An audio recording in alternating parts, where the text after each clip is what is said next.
मन से पाप करने वाले को मन से, तन से पाप करने वाले को तन से, दिल से पाप करने वाले को दिल से और दिमाग से पाप करने वाले को दिमाग से सजा मिलना निश्चित है।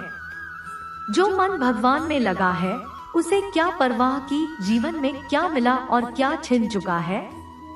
भक्ति प्राप्त नहीं की जा सकती, ये तो एक उपहार है।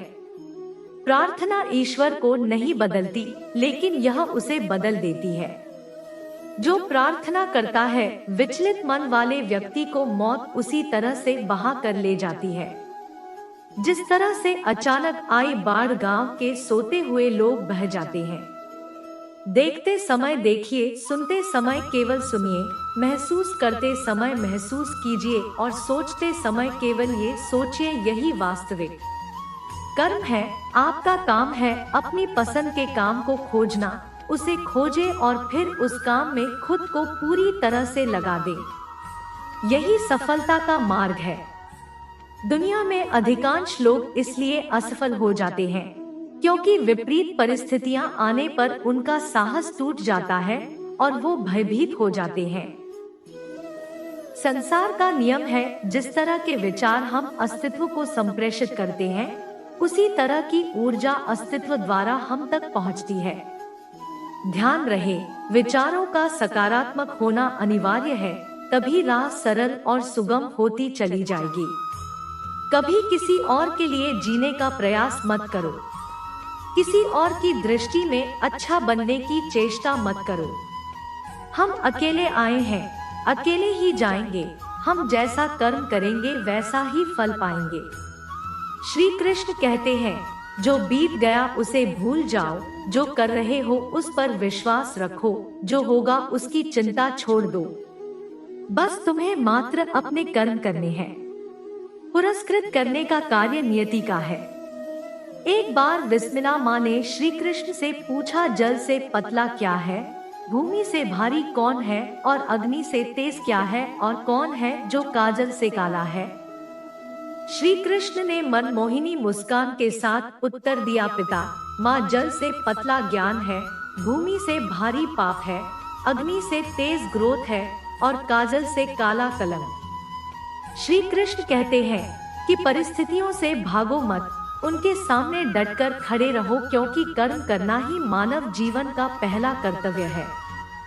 हम कर्मों के द्वारा ही परेशानियों से जीत सकते हैं। दुनिया नहीं जानती है हम सभी का अंत यहीं पर होना है, लेकिन जो लोग इस सत्य को जानते हैं उनके सारे झगड़े एक ही बार में खत्म हो जाते हैं। जब तक आप अपनी समस्याओं एवं कठिनाइयों की वजह दूसरों को मानते हैं, तब तक आप अपनी समस्याएं और कठिनाइयों को मिटा नहीं सकते। आप अपना भविष्य नहीं बदल सकते, लेकिन आप अपनी आदतों को बदल सकते हैं और निश्चित रूप से अपनी आदतों से आपका भविष्य बदल सकता है। अगर हम परिवर्तन के लिए किसी दूसरे व्यक्ति के आने की उम्मीद करेंगे तो परिवर्तन नहीं आएगा, बल्कि हमें खुद को उससे आगे लाना होगा। जो कुछ भी तुम्हारे भाग्य में लिखा है वह अवश्य ही उचित समय पर तुम्हें मिलेगा। तुम क्यों परेशान होते हो? जो भाग्य में नहीं है वह कभी नहीं मिलेगा। तुम व्यर्थ ही प्रयास कर रहे हो, इसलिए जो मिला है उसे उचित तरीके से बिना फल की कामना किए करो। जन्म सफल होगा। अगर कोई आपका दिल दुखाए तो बुरा मत मानना। कुदरत का नियम है कि जिस पेड़ पर सबसे अधिक मीठे फल होते हैं उसको सबसे अधिक पत्थर पड़ते। जब टूटने लगे हौसला तो बस ये याद रखना, बिना मेहनत के हासिल तक तो ताज नहीं होते। ढूंढ लेना अंधेरे में ही मंजिल, क्योंकि जुगनू कभी रोशनी के मोहताज नहीं होती।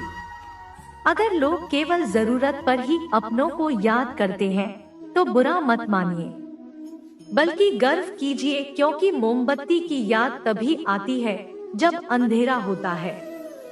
समय और स्थिति कभी भी बदल सकती है, इसलिए कभी भी किसी का अपमान मत करो।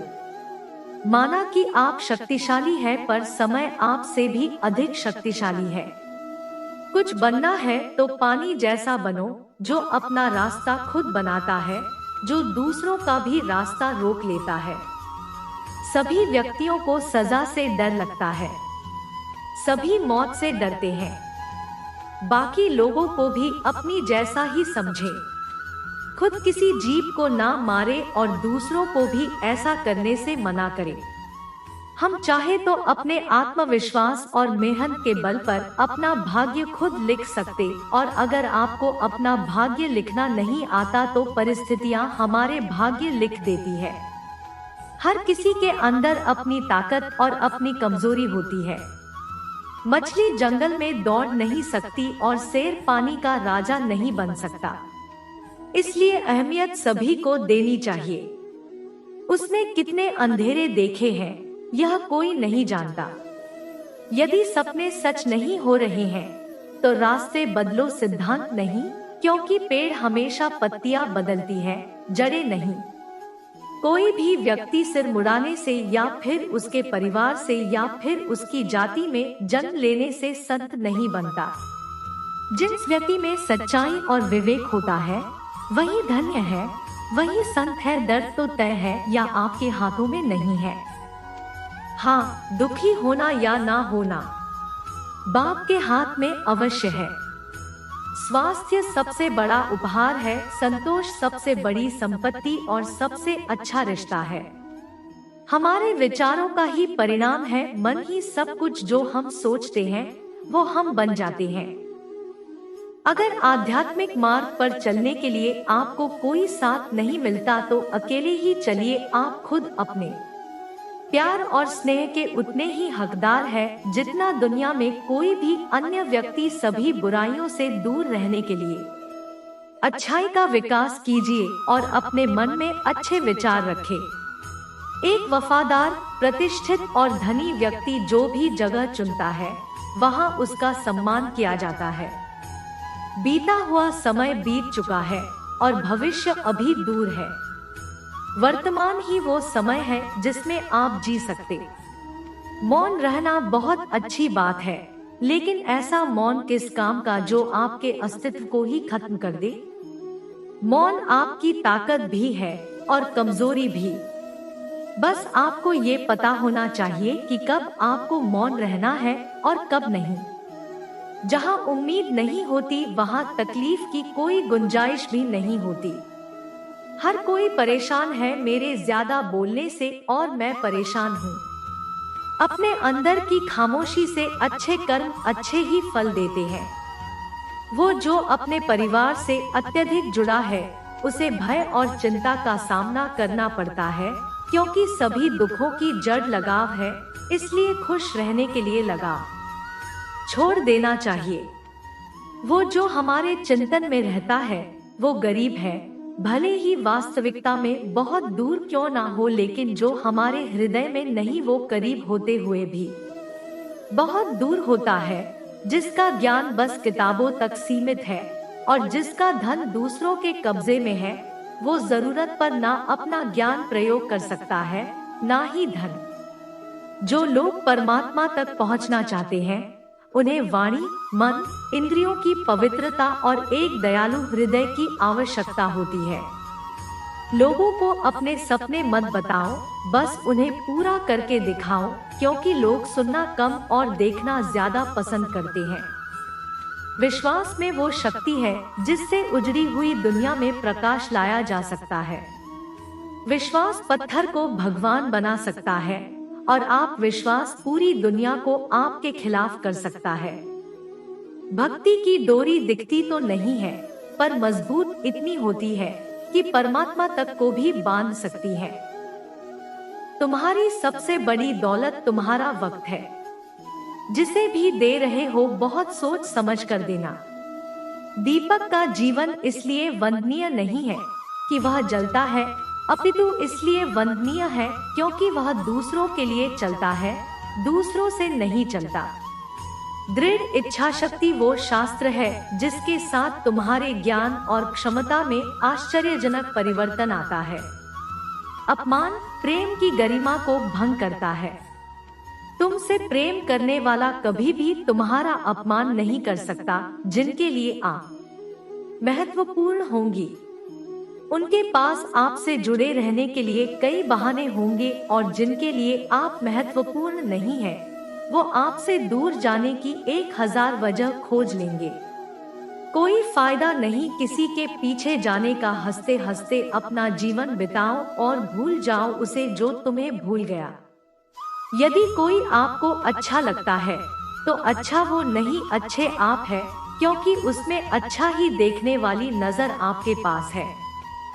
एक बार एक मूर्तिकार अपनी चीनी और हथौड़ी सी एक पत्थर को भगवान की मूर्ति का आकार देने का प्रयास कर रहा था। जैसे वह छेनी पर अपना हथौड़ा चलाता, वह पत्थर चिल्लाने लगता और कहने लगता, ये क्या कर रहे हो? मुझे इतना क्यों मार रहे हो? मुझे बहुत दुख हो रहा है, तकलीफ हो रही है, पीड़ा हो रही है। मुझे अपने हाल पर छोड़ दो, यहाँ से चले जाओ। मूर्तिकार ने उस पत्थर से कहा, मुझे बहुत अच्छे से पता है तुम्हें बहुत ज्यादा दर्द हो रहा है, तकलीफ हो रही है और तुम बहुत ही ज्यादा पीड़ा में हो। लेकिन यदि आज तुमने इस दर्द को नहीं सहा, इस तकलीफ को नहीं सहा, तो जीवन भर तुम इसी प्रकार से पड़े रहोगे। मुझे पता है कि तुम में आगे बढ़ने की अपार संभावना है। तुम्हें एक बहुत अच्छे पत्थर हो, लेकिन यदि तुम इसी प्रकार से रहोगे तो कभी आगे नहीं बढ़ पाओगे। इतना कहकर मूर्तिकार औजार उठाया ही था कि पत्थर फिर से चिल्लाने लगा, गिड़गिड़ाने लगा, विनती करने लगा कि मुझे अपने हाल पर छोड़ दो। मुझे पता है कि जीवन के लिए कौन सी चीज सही है और कौन सी चीज गलत है। मुझे बहुत ज्यादा दर्द हो रहा है। अब मैं इस तकलीफ को बहुत ज्यादा नहीं सह सकता।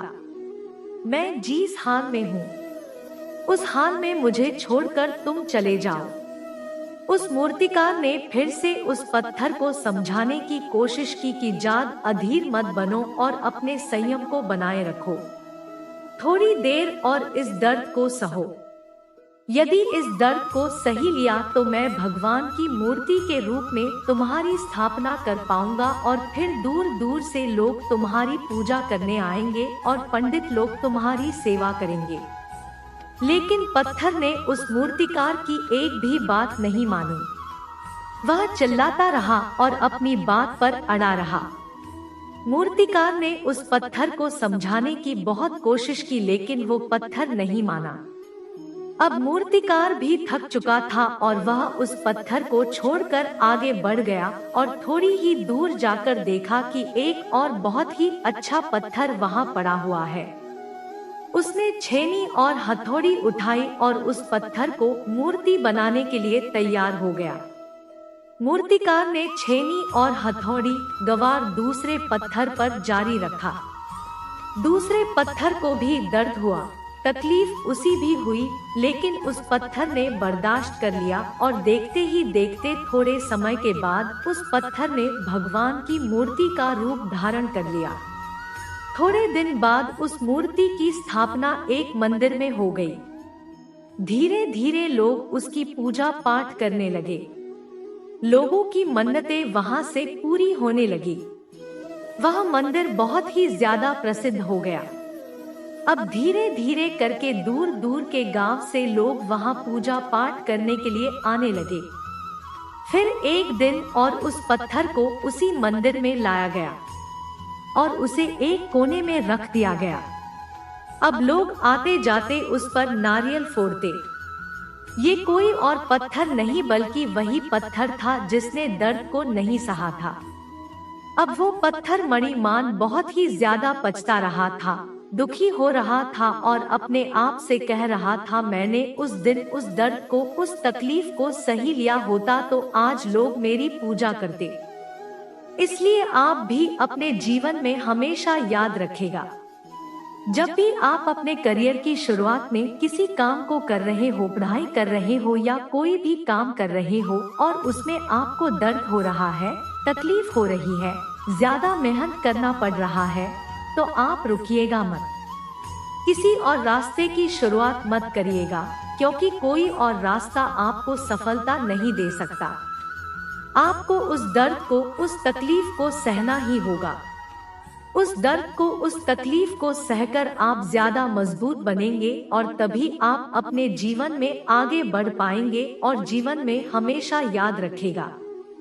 दैनिक गीता उपदेश के लिए हमारे चैनल गीता ज्ञान को सब्सक्राइब करें और आने वाले वीडियो नोटिफिकेशन के लिए बेल आइकन को भी दबाएं। सदा सुखी रहो।